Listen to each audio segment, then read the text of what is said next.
और इन कुत्तों को फिर एहसास हो जाएगा कि शुमाना किसी मर्द से मुतासर होने के लिए पैदा ही नहीं हुई। प्रोफेसर, मैंने उस शैतान औरत के अल्फाज सुने और अपनी खोपड़ी पर हाथ फेरने लगा। खूब कामयाब धोखा दिया था उसने मुझे, और दर हकीकत बड़ी अनोखी फितरत के मालिक थी वो। सोच भी न सकता था कि इंतकाम के शोले उसकी रूह में इस तरह हलहुल कर गए थे कि वो मेरी मौत के लिए अपना घर भी जला सकती थी। आग इस शानदार तरीके से लगाई गई थी कि अब वो चारों तरफ से मकान के अंदर की जानिब बढ़ रही थी। गोया बाहर निकलने का कोई रास्ता नहीं था। बेशक ये बेवकूफ लड़की दिन भर मकान के इर्द गिर्द ऐसे इंतजामात करती रही होगी कि आग इस तरह भड़के कि बुझ न सके। इसने पूरा दिन इसी काम में सर्फ किया होगा। लेकिन हकीकत तो यह है कि शुमाना ने कहा था कि वो मेरी खातिर करना चाहती के, सो उसने अपनी बात ही पूरी की थी। लोग किसी भी मेहमान को मुख्तलिफ मशरूबात या गर्म चीजें मसलन कहवा पेश करते हैं। हर मेहमान की अपनी पसंद होती है। अगर मैं किसी के घर मेहमान जाता और मुझसे मेरी पसंदीदा चीज पूछी जाती तो या तो मेजबान को मेरी सही दिमागी पर शुबा होता या फिर वो सोचता कि शायद मैं उससे कोई अहमकाना मजाक कर रहा हूं। यानी अगर मैं इससे कहता कि अगर वो मेरी खातिर करना चाहता है तो मेरे लिए गौसले आतिश का बंदोबस्त कर दे, तो सोचो प्रोफेसर को वो इस वक्त मेरे बारे में क्या सोचता। बिलाशुबा शुमाना एक अच्छी मेजबान थी कि उसने मेरी सबसे पसंदीदा शय मुझे पेश कर दी थी। तो फिर मैं जलते हुए मकान में क्यों न लज्जत महसूस करता। चोलों की जुबानें मेरे बदन पर मसाज कर रही थी। जो जो वो बुलंद हो रहे थे मेरी आंखों में नशा बढ़ता जा रहा था। और फिर मैं शोलों के दरमियान लेट गया, अटकिलियां करता रहा इनसे, और शोले मेरे बदन को चाटते रहे और मकान के मुख्तलिफ हिस्से जल जल कर गिरते रहे, यहां तक कि पूरा मकान राख के ढेर में बदल गया। तब मैं उठा और खामोशी से बाहर निकला। मुझे यकीन था कि शुमाना कहीं करीब ही मौजूद होगी। हैरानकुन बात यह थी कि जलते हुए मकान के बारे में बस्ती वालों को कोई इतला नहीं मिली थी, या मिल भी गई थी तो किसी ने उस तरफ आने की कोशिश नहीं की थी। आग बुझाने की गर्ज से नहीं तो उसे देखने की गर्ज ही से सही वो इस तरफ आते तो, लेकिन मुमकिन है शुमाना की आतिश मिजाजी ने उन्हें इससे रोका हो। बहरहाल इस वक्त मेरे बदन का लिबास भी जल चुका था और यूं भी मैं शुमाना के सामने इस अंदाज में नहीं आना चाहता था। इसलिए मैं इंतहाई तेज रफ्तारी के साथ हाकू के मकान की तरफ चल पड़ा और फिर इसके अकबी हिस्से से अंदर दाखिल हो गया। नए लिबास की तलाश में मुझे खुद ही हाकू के मकान की तलाशी लेना पड़ी थी। और बात ही क्या होती प्रोफेसर, अगर इस सुबह भी मैं झील पर शुमाना से मुलाकात न करता। अलबत्ता इतना अंदाजा लगा लिया था मैंने कि यह लड़की बेहद कीना परवर है और मुआफ नहीं करेगी अपनी निसाइयत शिकनी पर मुझे। गोया उसके ज़हन में ये तसव्वुर सारे तसव्वुरात पर हावी है कि मैंने उसके बरहना जिस्म को देखा और तौहीन की इसकी निसाइयत की। यानी मर्द उसकी निगाह में कभी कोई हैसियत नहीं पा सकते, तो फिर क्यों मैं उससे ऐसा सलूक करूं जिसमें दोस्ती का अंसर हो। हाँ, खुद मेरी अपनी भी तो कोई हैसियत थी। तो बात ठहरी इस मरले पर कि अब सिर्फ इसे जिज करना है, इसकी बातों में नहीं आना। और अब तो कम वक्त घर भी चला बैठी थी अपना, सो क्यों ना आती वो झील पर। गोया उसे घर के ज़या का कोई एहसास न था और बड़ी ही हशाश बशाश नजर आ रही थी। और अगर मैं चाहता तो आज भी उसे लिबास से महरूम कर देता, लेकिन मैं उससे अजनबियत का इजहार चाहता था। चुनांचे जब वो कपड़े उतार कर झील में कूद पड़ी तो मैं झील के किनारे जा खड़ा हुआ। और ये तो नामुमकिन था कि मुझे ना देखती, और यह भी मुमकिन ना था कि मुझे देखने के बाद वो हवास पर काबू रख पाती। चुनांचे मैंने उसे किसी मुर्दा मछली की मानी सतह आग पर साकत देखा। उसकी पटी पटी आंखें मुझे देख रही थी और भूल गई थी इस वक्त वो अपने बदन की बरहनगी को। ना यह एहसास था उसके ज़हन में कि वो लिबास से आ रही है। गोया खुद को छुपाने का ख्याल उसके तसव्वुर से निकल चुका था और यकीनन वो गौर कर रही थी कि बाज़ औक़ात मौत इंसान से इस कदर दूर क्यों भागती है। हैरत के ये लम्हात ज़्यादा तवील न थे। दूसरे लम्हे वो मछली की माने तड़पी और किनारे की समत लपकी, चाहे उसका लिबास मौजूद था। गोया उसका ख्याल होगा कि कहीं इंतकामन मैंने उसके लिबास को कतई तौर पर ज़ाया तो नहीं कर दिया। लेकिन मैं साकत खड़ा रहा अपनी जगह और उसने लिबास पहन लिया। मेरा ख्याल था कि मुझसे गुफ्तगू करेगी, लेकिन जो कुछ उसने किया वो भी फितरत के मुताबिक था और इस हालत में ऐसी किसी लड़की को यही करना चाहिए था। वो इस बर्क रफ्तारी से दौड़ी के पलट कर पीछे भी ना देखा और मैं भूंज कर रह गया। फिर मैंने एक तवील सांस ली और वापसी के लिए मुड़ गया। सो आज हाकू और फोमा को नाश्ते पर मेरा इंतजार न करना पड़ा, लेकिन नाश्ते के दौरान फोमा ने मुझसे पूछा, मैं मुंतजिर हूँ किसी अच्छी खबर का। यानी मेरे दोस्त सबूता ने सिकाई की उससे खतरनाक लड़की को सबसे खतरनाक लड़की को अपनी बीवी बना लिया। न जाने ये खबर कब मुझे सुनने को मिलेगी। अलबत्ता मुझे इसका यकीन है क्योंकि मुझे रात को नींद नहीं आ रही थी। सो मैंने रुख किया सबूता के कमरे की जानिब और ना पाया उसे वहां। तो जिन रातों में चुपके से मकानों से बाहर निकल जाया जाता है वो महबूब से विसाल की रातें होती हैं। और फोमा की इस बात पर मुझे बेख्तियार हंसी आ गई कि कैसा विसाल मुझे हुआ था गुजरी रात। फोमा दिलचस्प निगाहों से मुझे देख रहा था। क्यों, मैंने गलत कहा सबूता? उसने चंद साथ के बाद पूछा। नहीं फोमा, तुम्हारा अंदाजा दुरुस्त है, लेकिन मेरे सवाल का जवाब नहीं मुझे मिला। अभी इसमें देर है। यही मैं भी चाहता हूँ। क्या मतलब? मैं चाहता हूँ सबूता इस वक्त तक मैं अपने काम से फारिग हो चुका हूँ ताकि पूरी दिलचस्पी से तुम्हारे मामलात में शरीक हो सकूँ। मेरा ख्याल है तुम्हें इसका पूरा पूरा मौका मिलेगा, मैंने जवाब दिया और फोमा खामोश होकर कुछ सोचने लगा। इसके चेहरे पर उदासी की लकीरें नमूदार हो गई थी और मैं बगौर उसकी शक्ल देख रहा था। मैं बता सकता हूँ फोमा, तुम क्या सोच रहे हो? मैं? फोमा ने चौंक कर मेरी शक्ल देखी। हाँ बताओ, वो तफरीही अंदाज में बोला। नामा, लेकिन इस वक्त वो तुम्हारे ज़हन में फिर उभर आई है। मैंने मुस्कुराते हुए कहा, तुम्हारी हैरत अंगेज सलाहियतों का तो मैं पहले ही कायल हूँ, लेकिन तुम्हारे इस वक्त की क्याफा शनासी की ताद न देना मेरे बस से बाहर है। हाँ, तुम्हारा ख्याल दुरुस्त था, मैं इस वक्त इसी के बारे में सोच रहा था। मैं सोच रहा था कि नामा किस हाल में होगी और उसने किसी के ईमा पर मुझसे बेवफाई की तो मुझे उसके साथ क्या सलूक करना चाहिए, और अगर वो बेकसूर है तो उसकी क्या हालत होगी। उसने मेरे बारे में किस अंदाज से सोचा होगा। और तुम्हारी सोच मुनासिब है। को तुम्हारे जहन में क्या ख्याल है फोमा? मेरे जहन में कभी दिल चाहता है इसके टुकड़े टुकड़े कर दूं, कभी दिल चाहता है कि उसे बिल्कुल नजरअंदाज कर दूं और इस पर कोई तवज्जो ही ना दूं। मैंने आहिस्ता से कहा। बहरहाल फोमा, ये इस वक्त के मामलात हैं जब तुम सारे मामलात से निमट लोगे, इसलिए इस वक्त तक सब कुछ जहन से निकाल दो। हाँ, यही करता हूँ, फोमा ने जवाब दिया। काफी देर तक मैं फोमा से बातें करता रहा। मेरे दिल में गुदगुदियां हो रही थी। मैं शुमाना के बारे में कुछ सुनना चाहता था, मैं उसकी हालत देखना चाहता था। उस पर क्या गुजरी, मेरी जिंदगी ने उसकी क्या कैफियत की। दोपहर के खाने पर हाकू ने मुझे मुतहय्यराना लहजा में बताया, अरे सुना तुमने, शुमाना का मकान रात को जलकर राख हो गया। क्या? फोमा चौंक पड़ा। मैंने सरसरी अंदाज में हाकू की तरफ देखा। हाकू का ख्याल था कि यह खबर मेरे लिए सनसनीखेज होगी, लेकिन मैंने उसका कोई नोटिस नहीं लिया। लेकिन क्या तुम्हें मालूम है सबूता? फोमा ने पूछा। हाँ, मुझे मालूम है, लेकिन इस तरह और क्या खुद शुमाना इस वक्त मकान में मौजूद होगी? नहीं, शुमाना सही साल में, उसे बस्ती में देखा गया है। चंद लोगों ने उसे पूछने की कोशिश भी की, लेकिन उसने इन्हें कहर आलूद निगाहों से देखा और फिर लोगों की हिम्मत नहीं हो सकी। हाकू ने जवाब दिया। ओह सबूता, इसका मतलब है तुमने बहुत कुछ छुपाया है, फोमा ने कहा। वो फोमा जो तुम्हारे लिए बेकार था। मैं लापरवाही से जवाब दिया। क्या मतलब? चंद ऐसे वाकयात जो मेरे लिए काबिल फख्र नहीं है। सबूता, बराहे करम अगर नामुनासिब न समझो तो तुम्हारे ख्याल में शुमाना से मेरी दोस्ती हो गई है और हम लोग बहुत जल्द एक दूसरे को अपना लेंगे? मैंने मुस्कुराते हुए पूछा। हाँ, क्या ये गलत है? हाँ फोमा, दर हकीकत मेरी उससे जबरदस्त दुश्मनी चल रही है। वो मेरी जान की गाहक है। पिछले दिनों उसने मुझे समंदर के उस हिस्से में डुबोने की कोशिश की जहां आदमखोर मछलियों के गौल पाए जाते हैं, और फिर मैं मछलियों से खौफनाक जंग करके खुद को बचाया और किनारे तक पहुंचा। पिछली रात में उसके मकान में था जब आग लगाई गई और मकान का दरवाजा बंद कर दिया गया। आग लगाई गई? फोमा ताज्जुब से बोला। हाँ, आग किसने लगाई थी? खुद शुमाना ने। अरे तो उसके मकान में आग खुद उसी के लगाई हुई थी। आखिर क्यों? उसने ऐसा क्यों किया? दुश्मनी के तहत उसने मुझे जिंदा जलाने की कोशिश की थी। तुम्हारी बात पर मुझे हंसी इसीलिए आई थी फोमा, जब तुम मेरे और उसके यकजा होने की बात कर रहे थे। फोमा खामोश हो गया, लेकिन मैंने उसकी आंखों में खून की सुर्खी देखी थी। हाकू भी परेशानी से कुछ सोच रहा था। फिर फोमा की आवाज उभरी। हाकू, तुम इस लड़की के लिए क्या कर सकते हो? फोमा की आवाज में घुर्राहट थी। जो हुक्म फोमा, बस मैं। तुम इससे खौफजदा हो, लेकिन मैं आज रात उसकी जिंदगी का खात्मा चाहता हूँ। ठीक है, मैं साहिब इख्तियार नहीं हूँ, लेकिन मेरे अपने खंजर का एक वार उसका काम कर सकता है। मैं किसी ऐसी लड़की की जिंदगी नहीं बर्दाश्त कर सकता जिसने मेरे दोस्त से बुरा सलूक किया हो। आज रात मैं बाहर जाऊंगा और उसे तलाश करके मार डालूंगा। अरे नहीं फोमा, मेरे दोस्त, उसकी जरूरत नहीं। मैंने फोमा के इशारे पर हाथ रखते हुए कहा। नहीं सबूता, फोमा उसके बगैर जिंदा नहीं रहेगा। नहीं फोमा, मैं उसकी जिंदगी चाहता हूँ। क्या मतलब? तुमने ये नहीं सोचा कि जब उसने मुझे आदमखोर मछलियों के रहमो करम पर छोड़ दिया तो फिर मैं उसके मकान में क्या लेने गया था? सबूता, सूर्य देवता के लिए मेरी उलझन दूर कर दो। वैसी शेरनी किस कदर खूनखार होती है, इसे काबू में करने के लिए जिंदगी खतरे में डालनी पड़ती है, लेकिन बिलाखिर वो काबू में आ ही जाती है। वहशत उसकी फितरत होती है और मैं बिलाखिर उस पर काबू पालूंगा। मेरी बात पर फोमा खामोश हो गया। फिर चंद साथ सोचते रहने के बाद उसने कहा, तुम उसे बहुत पसंद करते हो सबूता। हाँ, यही समझ लो। तब फिर उसे हुक्म दिया जाएगा कि वो तुम्हारी अतात करे। इसके बाद वो मेरे लिए बेकार होगी। मैंने जवाब दिया। क्या मतलब? मुझे उसकी उस वहशत से ही दिलचस्पी है, वरना उसके सिवा उसके पास और क्या है? शेरनी को उसकी असल हालत ही में गिरफ्तार करूंगा, तुम फिक्र मत करो, और इस ख्याल को अपने ज़हन से निकाल दो। ये मेरी दिलचस्पी है। जैसे तुम्हारी मर्जी। फोमा ने गर्दन हिला दी। वो जिंदगी से भरपूर है और जिंदगी खतरनाक खेल के सिवा कुछ नहीं, हाकू ने कहा, और फिर दोनों खामोश होकर कुछ सोचने लगे। मुझे इजाजत दो फोमा, मेरा ख्याल है इस वजह से मुझे एक आसानी हो गई। मैंने उठते हुए कहा। वो क्या? फोमा असल हैसियत में वापस आ चुका था। मुझे अब खामोशी से चुप कर नहीं जाना पड़ेगा। कहाँ जाओगे सबूता? हाकू ने पूछा। शेरनी के शिकार पर, मैंने जवाब दिया, और दोनों मुस्कुराने लगे। मैं बाहर निकल आया और फिर हकीकत में खूनखार शेरनी की तलाश में घूमने लगा। मैंने झील पर देखा, समंदर के किनारों पर तलाश की, लेकिन न जाने वो कहाँ थी। आखिर में मैंने उसके जले हुए घर में तलाश किया, लेकिन उसका कोई पता नहीं चल सका। मैं किसी हद तक मायूस हो गया था और फिर मेरे ज़हन में एक नया ख्याल आया।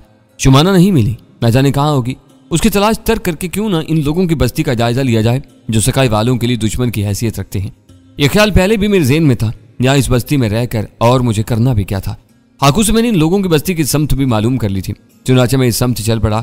अमूमन मैं कोशिश यही करता था कि लोगों की निगाहों में ना आऊं और इनसे बच कर चलूं, लेकिन इसके बावजूद जो लोग मुझे देखते खड़े हो जाते और मुतअज्जिबाना अंदाज में मुझे देखने लगते।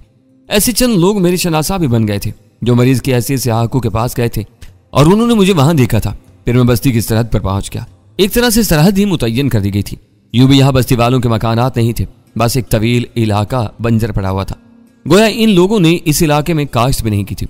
यकीनन ये इनका ज़हनी बुखार था, इससे दूर रहने की ख्वाहिश थी। सरहद से काफी दूर तक की जमीन खाली पड़ी थी। यहाँ दरे और घाटियां थीं और उसके बाद एक खूबसूरत आबादी नजर आ रही थी।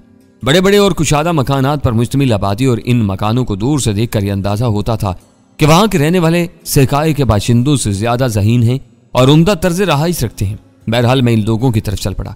मेरे अंदाज में कोई झिझक नहीं थी। थोड़ी देर के बाद मैं बस्ती के नजदीक पहुंच गया। सिकाई में और इस छोटी सी बस्ती में नुमाया फर्क नजर आ रहा था। यह बस्ती सिकाई की निस्बत काफी साफ सुथरी थी और यहाँ जिंदगी की जरूरतों को निस्बतन आसान बना लिया गया था। फिर मुझे चंद लोग नजर आए जो खेती बाड़ी कर रहे थे। ये सब्जियों के खेत थे। मुझे देखकर इन्होंने अपने काम छोड़ दिए और ताज्जुब अंगेज निगाहों से मुझे देखने लगे। फिर दो ज़ईफ़ुल उम्र मर्द आगे बढ़े और पूरी खिलाक लहजा में बोले, आओ आओ, सिकाई की जानिब से आने वालों को हम हमेशा मोहब्बत की निगाहों से देखते हैं। मैं भी तुम्हें मोहब्बत का पैगाम देता हूँ, मैंने कहा। लेकिन क्या तुम सिकाई के बाशिंदे हो? एक बूढ़े ने मुझे करीब से देखकर हैर से पूछा। नहीं, लेकिन सिकाई में मेहमान जरूर हूँ। ओह, कहीं बाहर से आई हो? हाँ, खैर कुछ भी हो, हमारे मेहमान हो। आओ तुम्हें पकाशा के पास ले चलें। बकिया गुफ्तगू तुमसे वो कर लेगा, वो तुम्हें देखकर बहुत खुश होगा। पकाशा कौन है? मैंने बूढ़ों के साथ चलते हुए पूछा। हमारा सरदार है। मतलब ये तुम्हारे पूरे कबीले का सरदार है? नहीं, सिर्फ इस बस्ती का। ओह, तो तुम्हारी बस्तियों के सरदार होते हैं? हाँ, और हम इन्हीं के अहकामात पर चलते हैं। खूब, मैंने चारों तरफ देखते हुए कहा। मकानात बड़े सलीके और तरतीब से बने हुए थे। गलियां साफ सुथरी थी और लोग उम्दा लिबासों में मलबूस थे। बिलाशुबा ये लोग सकाई वालों से ज्यादा ज़हीन थे। फिर एक बड़े मकान के सामने वो रुक गए। बागा, तुम अंदर जाओ। ठीक है, दूसरे बूढ़े ने कहा और मकान में दाखिल हो गया। और फिर ज्यादा इंतजार नहीं करना पड़ा।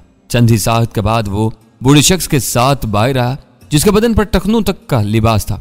वह गोल टोपी पहने हुए था, लंबी दाढ़ी थी, लेकिन आंखों से वो काफी जीरक और चालाक नजर आता था। मुझे देखकर उसके होंठों पर पुरशफकत मुस्कुराहट फैल गई, लेकिन उसकी गहरी आंखें जैसे मुझे अंदर तक से टटोल रही थी। खुशामदीद, सिकाई से आने वाले खुशामदीद। मुराद इससे नहीं कि तू वहां का बाशिंदा है या नहीं। मेहमान कहीं से भी आए और कोई मकसद लेकर आए, मेहमान होते हैं। आ, अंदर आ जा। बूढ़े की बातों से मकारी की बू साफ आ रही थी, लेकिन अहमक नहीं जानता था कि वास्ता किससे है। मैं खामोशी से अंदर दाखिल हो गया। इस बूढ़े ने इन दोनों को वापसी का इशारा कर दिया। चुनाचे वो चले गए और बूढ़ा मुझे लेकर एक कुशादा कमरे में पहुंच गया। मैं इस बस्ती का निगरान हूँ। इन्होंने अपने हिफाजती अमूर मुझे सौंप रखे हैं और मैं इनकी खिदमत करता हूँ। और मेरा नाम अस्तोज है। बड़ी खुशी हुई। मेरा नाम सबूता है। हाँ, मुझे इल्म है। क्या इल्म है? मैंने किस कदर हैरानी से पूछा। यही कि तेरा नाम सबूता है, तो कहीं बाहर से आया और हकीम हाकू का मेहमान है। बूढ़े अस्तोज ने जवाब दिया और दर हकीकत प्रोफेसर मैं हैरान रह गया। मुझे नहीं मालूम था कि इन लोगों ने सिकाई में जासूसों का इतना मजबूत चाल फैला रखा है। खूब, मैं बहुत मुतासिर हुआ। लेकिन तुम्हें कैसे मालूम हुआ अस्तोज? ओह, मेरी रूहानी कुव्वतें मुझे बहुत सरमूज से आगाह रखती हैं। बूढ़े ने आंखें बंद करते हुए कहा और मैं उसके चेहरे को गौर से देखने का। क्या मकार बूढ़ा झूठ बोल रहा है? कुछ ऐसा ही एहसास हुआ, लेकिन अगर मामला दर हकीकत रूहानी कुव्वतों का है तो फिर इसे फोमा के बारे में भी मालूम होगा, और अगर ऐसी बात है तो बहरहाल ठीक नहीं है। मैंने गलत तो नहीं कहा मेरे बच्चे? बूढ़े ने कहा। नहीं, तुम्हारा कहना ठीक है और मैं तुम्हारी रूहानी कुव्वतों का दिल से कायल हो गया हूँ। मैं तहे दिल से ऐसे लोगों की इज्जत और एहतराम करता हूँ। ओह, तुम्हारा शुक्रिया मेरे बच्चे। हाँ, मुझे चंद लम्हात की इजाजत दें, अभी वापस आता हूँ, बूढ़े ने कहा और उठकर बाहर चला गया। मैंने दिलचस्पी की गहरी गहरी सांसें ली थी और फिर मैं बूढ़े के बारे में सोचने लगा। चालाक आदमी था, गहरी निगाहों का मालिक। अगर उसकी रूहानी कुव्वतों ने उसे मेरे बारे में बता दिया है तो फिर फोमा के बारे में वो लाइल्म क्यों है? या अगर उसे फोमा के बारे में भी मालूम है तो उसने छुपाने की कोशिश की है। बहरहाल जो कुछ है सामने आ जाएगा। मैं उसका इंतजार करने लगा। चंद लम्हात के बाद दरवाजे के करीब आहट सुनाई दी और मेरी निगाहें दरवाजे की जानिब उठ गईं। लेकिन जो चेहरा मुझे नजर आया उसे देखकर मैं संभल कर बैठ गया। नहायत खूबसूरत लड़की थी। चानों से टखनों तक का ढीला ढाला लिबास पहने हुए थी। नहायत संडोल बदन की मालिक। उसने बड़ी बड़ी हैरान आंखों से मुझे देखा और फिर जैसे अपने यहाँ आने की वजह भूल गई। वो टकर टकर मुझे देखती रही थी और मेरे होंठों पर मुस्कुराहट फैल गई। अंदर आओ। बिलाकर मैंने ही उसे मुखातिब किया और वो चौंक पड़ी, लेकिन फिर शायद उसे अक्कब में कोई आहट सुनाई दी थी। दूसरे लम्हे वो दरवाजे से गायब हो गई और फिर चंद साथ के बाद बूढ़ा अस्तोज एक आदमी के साथ अंदर दाखिल हो गया। मुलाजिम किस्म का आदमी, हाथों में एक बड़ा खान उठाया हुआ था। खान मेरे सामने रख दिया गया। इसमें अनवा व अकसाम के फल रखे हुए थे। इसके अलावा कोई मशरूब भी था। शुरू करो मेरे मुअज्जज मेहमान, बूढ़े ने उसी चफकत भर लहजे में कहा और खुद भी मेरे सामने आकर बैठ गया। मैंने भी तकल्लुफ नहीं किया था, उसकी जरूरत भी क्या थी। मैं इस लड़की के बारे में सोच रहा था। खासी खूबसूरत थी और उसकी आंखों में मुझे जो कुछ नजर आया था वो अजनबी नहीं था, लेकिन उसकी आंखों ने मुझे कुछ पैगाम दिए थे। बूढ़ा भी खामोशी से खा रहा था। उसकी आंखें भी गहरी सोच में डूब गई थी। फिर अचानक उसने गर्दन उठाते हुए कहा, सिकाई के लोगों को मालूम है कि तुम इस तरफ आए हो? नहीं, मैंने किसी को बताने की जरूरत महसूस नहीं की। बता देते तो शायद तुम्हें यहाँ आने भी नहीं देते। और क्यों? वो हमसे नफरत करते हैं। ओह, इसकी कोई खास वजह? मैं नहीं जानता नौजवान कि तुम अंदर से क्या हो, सिकाई वालों के लिए किस किस्म के जज्बात रखते हो। मैं ये भी नहीं जानता कि तुम किसी खास मकसद के तहत यहाँ आए हो या सिर्फ यूं ही यहाँ निकल आए हो, लेकिन तुम कुछ भी हो, मेरे लिए मेहमान हो और मैं एक मेजबान के तौर पर तुम्हारा एहतराम करता हूँ। अगर पसंद करो तो अपने बारे में बता दो। अपने बारे में? जाहिर है तुम सिकाई के बाशिंदे तो नहीं हो, बल्कि अपने अंदाज से इस पूरे खित्ते के बाशिंदे नहीं मालूम होते। फिर कौन हो और हकीम हाकू से तुम्हारा क्या ताल्लुक है? कोई ताल्लुक नहीं है, बस समंदर के रास्ते सफर करता हुआ इस तरफ निकला था। कुछ बीमार हो गया था, इसलिए लोगों से पूछ कर हाकू तक पहुंच गया और उसने मुझे अपना मेहमान बना लिया। ओह, ये बात है। हाँ, तब ठीक है, तुम सिकाई के मेहमान हो। जब हाकू के यहाँ से दिल भर जाए तो यहाँ भी कुछ रोज गुजारने की दावत कबूल करो। जरूर, मुझे क्या एतराज हो सकता है, लेकिन सिकाई के लोग तुमसे नफरत क्यों करते हैं? सिर्फ इसलिए कि हम इस इलाके में पैदा नहीं हुए, बस इतना सा इख्तलाफ है इन्हीं हमसे। जमीन वसी है और हम इसके हर हिस्से में रह सकते हैं। न जाने लोगों ने इसे सिर्फ अपनी जात पर खत्म क्यों समझ लिया। हम भी इंसान हैं और जमीन पर जिंदगी गुजारने का हक रखते हैं, बस इन्होंने हमारे इस हक को तस्लीम नहीं किया। ओह, मैंने तहस्सुफ से कहा, लेकिन इंसान बहरहाल जमीन की जरूरत पूरी करने के लिए मजबूर है। इन लोगों की नफरत के बावजूद हमें जमीन के कुछ टुकड़े तो अपनाने ही होंगे। हमने नफरत का मुकाबला हमेशा मोहब्बत से किया है और आज भी इसी असूल पर कारबंद है। अच्छा असूल है। मैं बूढ़े की बकवास पर कान ही नहीं रख रहा था। तुमने सिकाई के लोगों से हमारे बारे में सुना होगा। हाँ, क्या कहते हैं वो लोग? नफरत का इजहार करते हैं। इनका ख्याल है कि तुमने इनके फोमा को कत्ल करवाया है। मैंने सुकून से जवाब दिया, हाँ, इनका यही ख्याल है, लेकिन हम सिर्फ सर छुपाने के कायल हैं। नई हुकूमत बन गई है और जाहिर है वो मकामी लोगों की हुकूमत है। हाँ, लेकिन इनके ख्याल के मुताबिक नया हुक्मरान तुम्हारा पिट्ठू है। ये भी इनका ख्याल खाम है। और फोमा के कत्ल के बारे में तुम खुद सोचो, हमें क्या जरूरत थी? वो अपनी मौत मरा, इसमें हमारा क्या हाथ है? और बूढ़े की रूहानियत का राज खुल गया। उसे फोमा के बारे में कुछ मालूम नहीं था, लेकिन फिर उसे मेरे बारे में कैसे मालूम हो गया? बहरहाल इस बारे में भी पता चल जाएगा। थोड़ी देर के बाद खाने पीने से फरागत होगी। बहरहाल तुम्हारी आमद का शुक्रिया। खुद हकीम हाकू का इस बारे में क्या ख्याल है? बूढ़े ने अपना काम शुरू कर दिया। मैंने उसे इस बारे में नहीं पूछा। जाहिर है ये मेरी दिलचस्पी का मौजू नहीं है। मैं तो आवारा गर्द हूँ, कुछ अरसा यहाँ हूँ, फिर यहाँ से चला जाऊंगा। और ये भी दुरुस्त है, लेकिन क्या तुम्हें ये इलाका पसंद नहीं आया? नहीं, अच्छा इलाका है, फिर यहाँ रहाइश क्यों नहीं इख्तियार कर लेती? ये मेरी फितरत के खिलाफ है। और फिर भी मैं तुम्हें यहाँ कुछ अरसा कयाम की दावत देता हूँ। शुक्रिया अस्तोज, अभी तो मैं यहाँ हूँ। तुम अगर चाहो तो मैं तुम्हें अपने आला लोगों से भी मिलवाऊंगा। हम अनोखे लोगों की दिल से कदर करते हैं।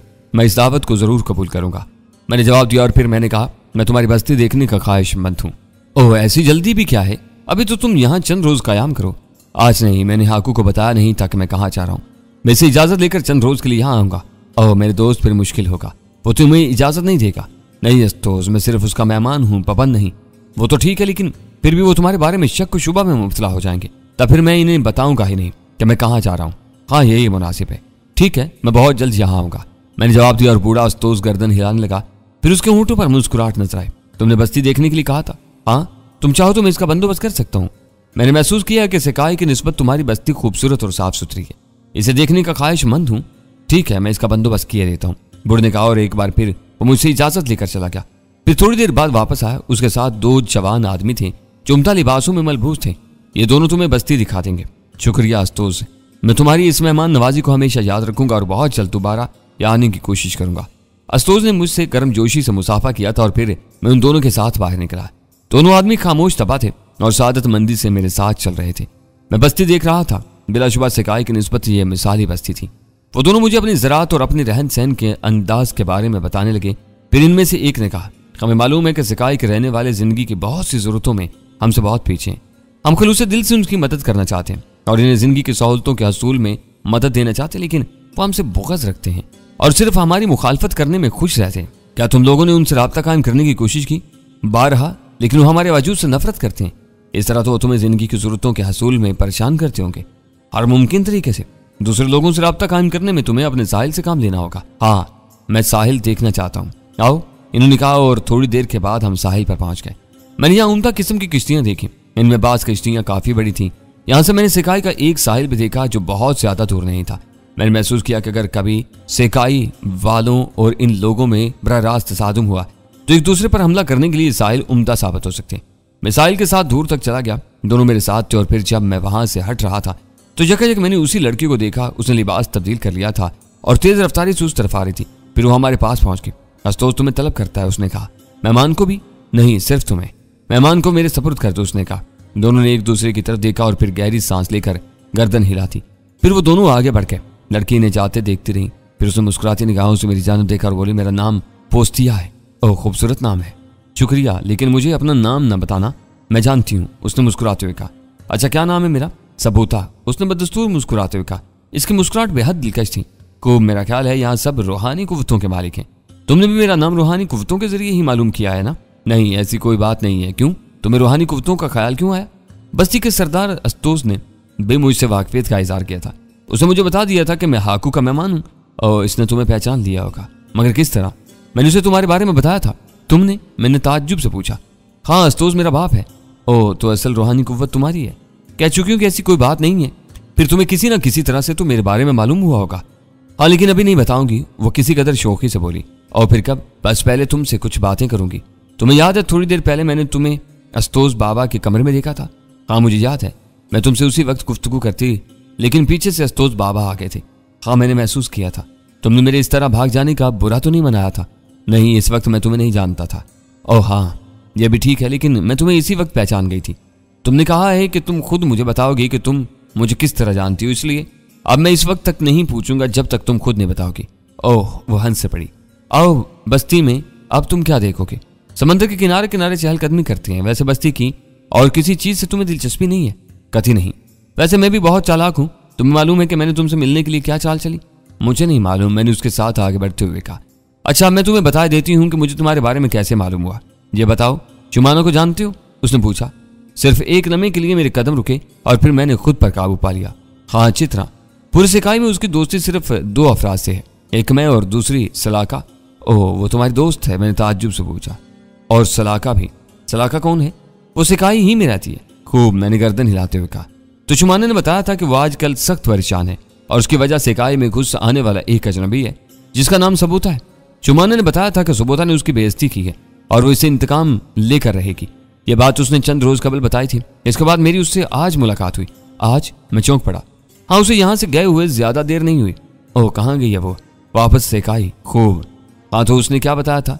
वो दीवानी अपना मकान चला बैठी है। उसने पूरी तफसील बताते हुए कहा था कि हाकू का अजनबी मेहमान इंसान मालूम नहीं होता। वो इतना ताकतवर है कि दरख्त जड़ से उखाड़ लेता है, आदमखोर मछलियों को पूरे घोल के दरमियान से साफ निकल आता है और जलते हुए मकान से भी साफ निकल आता है। बड़ी हैरान थी वो। बहुत खूब, लेकिन उसने तुम्हें मेरी पहचान क्या बताई थी?